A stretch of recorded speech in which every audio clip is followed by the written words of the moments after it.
There is a new release this week. A new thing. It's new to the shops. The Vorsk VMP-2 is finally in the UK. And how many models do we have? Or does the UK get? Under trois. 3 options. Yeah. Three I was about to say there's 3, but that's French for 3. So we've got... Sound. They do How have... long ago did you go to France? Wasn't that long ago, was it? I started off with the Bonjour, and they spoke French, and then I stopped and go. I looked very like Bonjour. I can't do it anymore. I don't know what a French eagle would sound like. I surrender. Sacre bleu. Waving a frog's leg in the air and some cheese. Ooh, I surrender. So 3 options. Three options. Yes. The smallest of which is the full auto. It's the VMP-2M, which is the full auto variant, which is basically just the VMP-1 in a nice... it's designed to be like the VMP-1, so it has full auto capability, same kind of power out, but just in a carbine chassis, really. It's good to have that option. Yes, and then you've got the MD, which is locked to semi, 1.75 joules is the given amount. I'm guessing that's just that's just locked to semi. That's DMR sort of. It is, but their DMR model is the VMP-2D, so it comes with a different rail, slightly longer rail, and different stock on it, and basically the 2 top end ones are both DMRs. Is there any differential in power between the both MD and the D? Both exactly the same.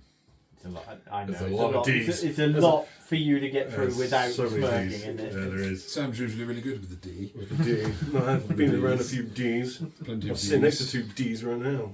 Like a rose between 2 thorns. So the M, the smallest one, Yeah. is the full auto capable one. Yes. It's got a weird throw to that Yeah. fire selector. The though, fire isn't selector it's weird because obviously it's a 3-position fire selector and it's like 1 up, 1 down kind of thing, with I believe safe in the middle. So you've kind of got safe and you flick it up and it goes to full auto, flick it down and it goes to semi. I believe that's the way it works. Mine haven't arrived yet. It's basically a vertical P90 switch. Yeah, kind of. Yeah. Mine. Everyone else got theirs like today, and I got my shipping notification today. So, but I am significantly smaller than Patrol Base and Which ones did you go Tactical. I just got 3 of the MDs because that's what you said you wanted. That is what Tom Austin wanted, and that's just what I wanted. Is that the middle one? That's the middle one. That's the middle. There's only a tenner difference between the 2 top end ones. Well, there's like 30 quid difference between them all. They go up in £10 increments. Oh, really? I believe. I'll double check it, but yeah, I'm sure one's like 269, the other's 279, and then you've got 289. So size does matter on that one. Well, yeah, only by £10 though. Is the full D? Stop.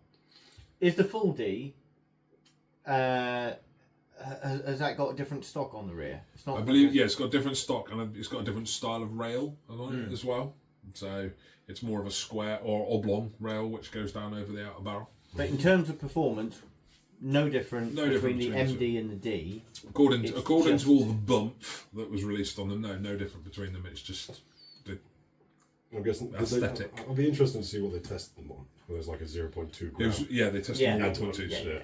Yeah. Not that you'd use that on DMR. In fairness, you'll probably get some dual creep, I think, with heavier weight BBs. So I'm interested to see how much it creeps.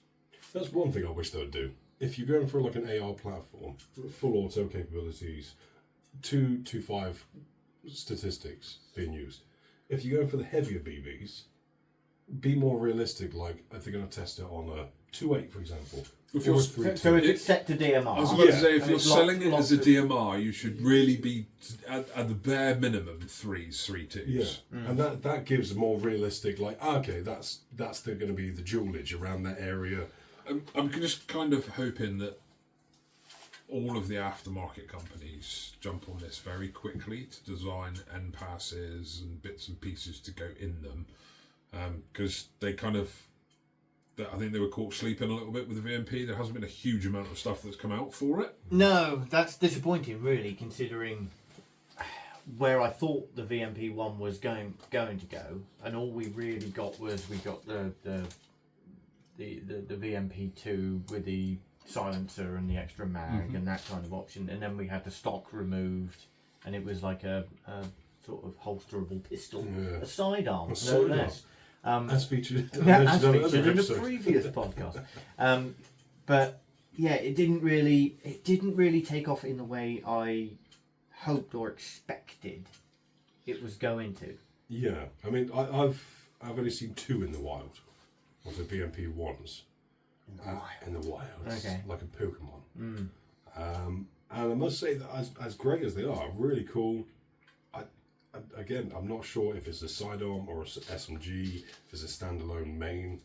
There's a lot. I think for me personally, there's a lot of confusion around that. I think the biggest problem was the terrible hop design on it.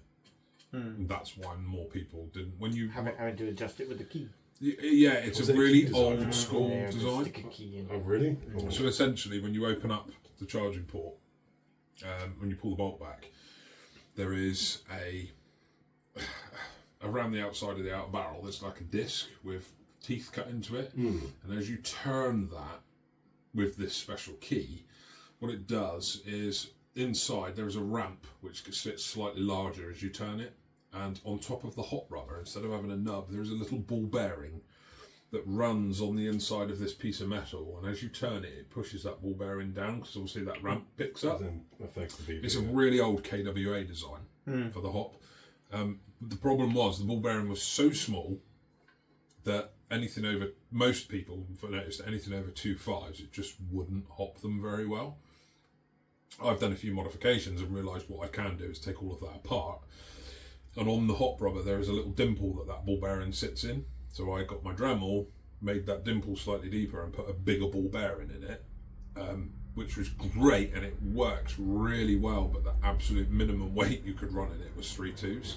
Ideally, it needed 3.6s in it, because otherwise it would just overhop everything. But with 3.6s, it was running 1.08 joules and spitting them miles. Oh, that's but it was something you really shouldn't have had to do. Yeah, but it's not surprising though, is it? It would have been an old KWA design because that's essentially where the VMP1 came from. It was the KWA MP9 in a slightly, would you say, fancier exterior? Yeah, I mean the mag's all interchangeable. Interestingly enough, do you remember? I don't know whether you were listening back then, but the very first podcast where we featured the VMP1. There was a lot of controversy around that stock. I see that stock is now making its way into real steel. Oh, Yeah, so the VMP stock that sort of tilts, adjusts in your shoulder. And this is exactly what I said back then. We called it business.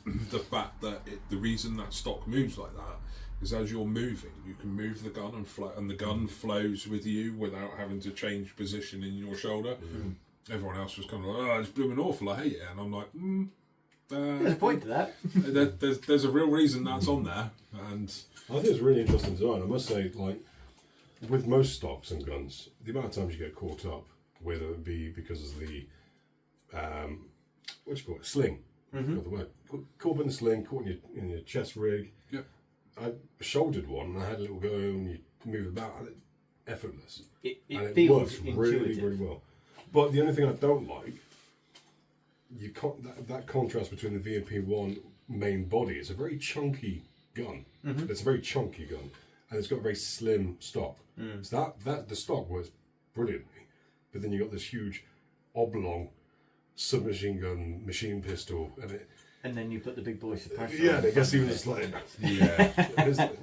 oh no, you've demiked. Demiked. Degloved. That's Jesus kicking it off your cross, isn't it? Disagreeing with my blasphemy. It is. I put the cross away. How dare you? He was cross with my cross. But that's a point worth making, is that the VMP1's got the same flash hider, which means as the VMP2. Yeah, VMP2 comes with that same flash hider, so you can put that big chunky suppressor. So that was nice. It was and obviously beastly. we use the same mags, although the MD and the D are coming with 20 round mounts. Yeah, little tiny dinky ones. Which you would argue, as they're all interchangeable, might make more sense in the VMP-1 and have it as a holstered pistol. Yeah. But I don't know. It's nice Who am I to say? It is nice to see smaller magazines becoming available, because, like you say, a lot of people used to carry it as a secondary, and gets in the way. Yeah. So the more stuff they bring out for it, I think the better it's going to be. They've put so much time and effort into getting the VMP-2 out that I think now they'll ramp up production on getting more bits out for them now. So. Yeah. Question though. The elephant in the room. Isn't that... I'm not going to make the joke, but carry on. What? I'm already sat in there. Yeah. Weight issues. He's talking. I'll be eating that emotion later. So the other elephant in the room isn't it? Now, it's really cool, looks awesome, it's new, it's exciting. Isn't it just a KCO2? Sort of. I feel like it's like a Tesco and Aldi job. Instead of Cocoa Pops, it's Cocoa Snaps. It's hybrid? It's a hybrid, maybe, because it's KCO2 and a VSR10. It's very KCO2-esque to look at. Because I don't think there's one as well. Yeah, well, Novrich literally just took a KCO2 and just went, stick up. Sprinkled some Novrich fairy dust on there and up the retail of it slightly. I don't think there's going to be a lot compatible between that and the KCO2. I think it's more a looks thing. Yeah. Well, I know the mags look completely different for a start. That's one thing, because the KCO2 had an AK rock. I think it's loosely based off of it though, isn't it? Because obviously the VMP2 still has the very short stroke that the KCO2 made the KCO2 so efficient and possibly consistent. But I'm led to believe it's got VSR10 components in the front, hasn't it? I think it's a VSR10 hop chamber, potentially TDC. It's a TDC hop unit. And barrel. Okay, so that's pretty cool. So they've got the aspects of a KCO2 and thought, we can make this a bit better and a bit more cooler, essentially, and a bit more reliable with range and stuff. Yeah. All right. It's got all the right ingredients. Yeah. To be good. I'm going to stick mine through a bit of a torture test when it gets here and just sort of have it apart and see what makes it tick, I think. Just because, like you say, it's got a lot of potential. We just need to see how good it is.